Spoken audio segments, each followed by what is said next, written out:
Welcome back, everybody. My name is Tucker, and today's video is a continuation of my NBA season preview series for the 2019-20 NBA season, and this one covers the Utah Jazz. Coming off of another promising season in which the Jazz pushed towards being one of the top teams in the Western Conference, the franchise wasn't satisfied with a first-round playoff exit at the hands of the Houston Rockets and made plenty of moves this offseason to change and improve this roster in light of what is going to be one of the most wide-open championship chases this season that we've seen in years, creating a legitimate finals contender, in my opinion. So let's go ahead and review their offseason, and first up, of course, in terms of additions, is going to be Mike Conley. They traded for him from Memphis over the offseason. It was a move that was kind of expected for Conley to go either here or potentially to Indiana. They didn't really give up a ton other than depth pieces, a couple of maybe young assets if you see them that way, and then picks as well to get a player that really had a good season last year, specifically in the beginning of the season. Should work well with Donovan Mitchell with his ability to play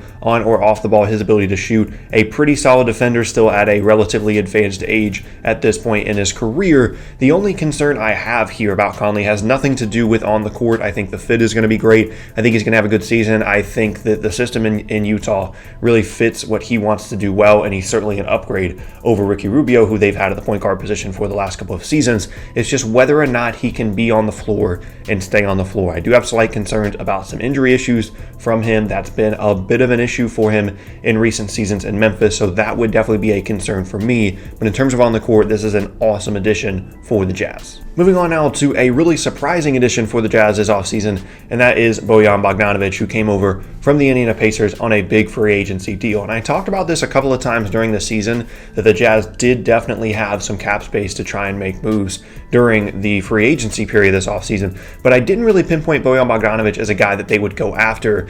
But in the end, it actually really makes a lot of sense, and I love the fit with him in Utah, because now, as I'll get to the depth chart later, you'll see there they have the ability to play a little bit more of a modern game with Derek Favors now no longer there, and Bogdanovic playing a 3-4 kind of combo forward with Joe Ingles. He's going to be someone that can shoot, that can defend, that can play make, really do a lot of different things and just fill a lot of roles for this team, whether he's running with the starters, whether he's running with the second unit at times during the games. I love this addition for the Utah Jazz, and I thought it was a great idea for them to go ahead and target him and bring him into their current group. Moving on now from some of the flashier additions to now just kind of some role player guys. The first one is Ed Davis, one of my favorite players on the Nets in his time there. Just the energy that he brings, great rebounder, brings just, like I said, great energy to the team. And I really like this addition for the Jazz. They needed some front court depth with Derek Favors leaving. Really good backup five for this team. Obviously not going to be the same kind of defensive presence that Rudy Gobert is when he comes out of the game and Davis comes in, but still nice addition for them. Next up, another depth addition, and this is Jeff Green, who they got on a one-year minimum salary deal. Talented player, can defend a little bit, can score a little bit, just provides some good size and good depth on the wing, kind of a combo 3-4 forward.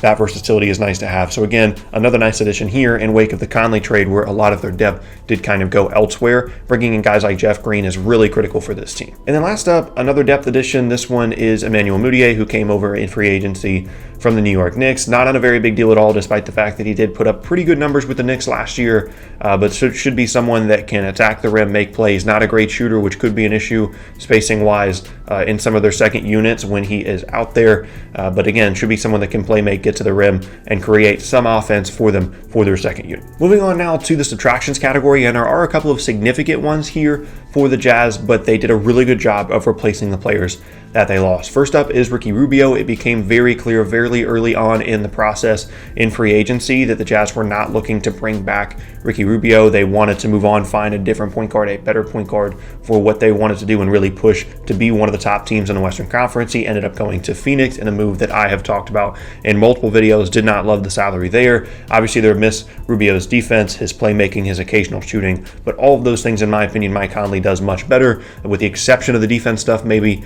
So really not a huge loss for them in light of the fact that they did bring in Mike Conley. Speaking of Mike Conley, the next couple of subtractions are players that they traded away in the Mike Conley trade. The first one is Kyle Korver. You guys all know what Kyle Korver does at this point. Really good shooter, spaces the floor, someone they traded for to kind of boost their team last year. Ended up moving him again in the Mike Conley trade. After that is going to be Jay Crowder, another Mike Conley trade guy. Good depth on the wing, not a super efficient shooter or scorer, but can make occasional jump shots, provides versatility as a 3-4 and a good defender. defender, but again, they kind of replaced him to a certain extent with Jeff Green. And then the last guy they lost in the Conley trade is Grayson Allen, kind of a younger player, potential younger asset. Didn't really fit very well in Utah for whatever reason, never really showed a ton. Could be good in Memphis, but they're not really going to be missing him that much on this team this year because they did bring in some other depth. And the only other player they lost was Derek Favors, who was traded to New Orleans in July so that they could create some cap space. Again, losing that front court depth, but the fit between him and Gobert in terms of being on the floor at the same time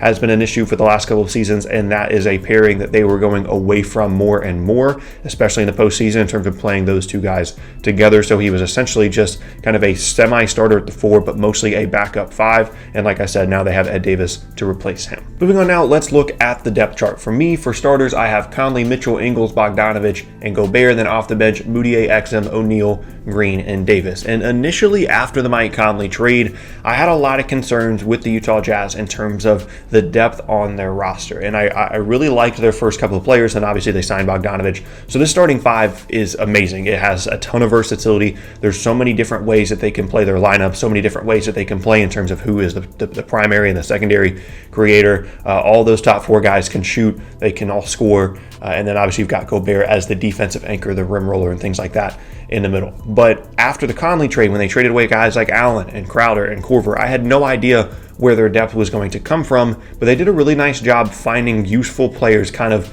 on the outskirts of NBA free agency, like Jeff Green, like Emmanuel Mudiay, like Ed Davis. And now when you look at that bench unit, when you add in those 3 guys along with Exum and O'Neal, this is a really nice rotation with the bonus of the fact that, like I said, the starters are so good that you're going to see a lot of starters 1 or 2 at a time, maybe even 3 at a time, running with the second unit during the games because they have so many different positions that they can play. Like Mitchell can certainly play the 1 and be a primary playmaker in a second unit. Bogdanovic can run the offense as a second unit player. Ingles can run the second unit as well. And they really have 4 different guys that they can put out there. And as long as the other bench guys can just fulfill their role and shoot off the ball and defend, and then obviously Mudiay can do some playmaking as well, and Exum as well, they're going to be fine in their second unit. Despite not having a true, outstanding 6th man, O'Neal's probably the best player that they have coming off of the bench. They still have plenty of options in their second unit because their starters are so good. So that was a big initial concern for me that's been kind of taken away because of some of the other moves that they made. Moving on now to some players to watch, and there's really not a ton of guys to talk about.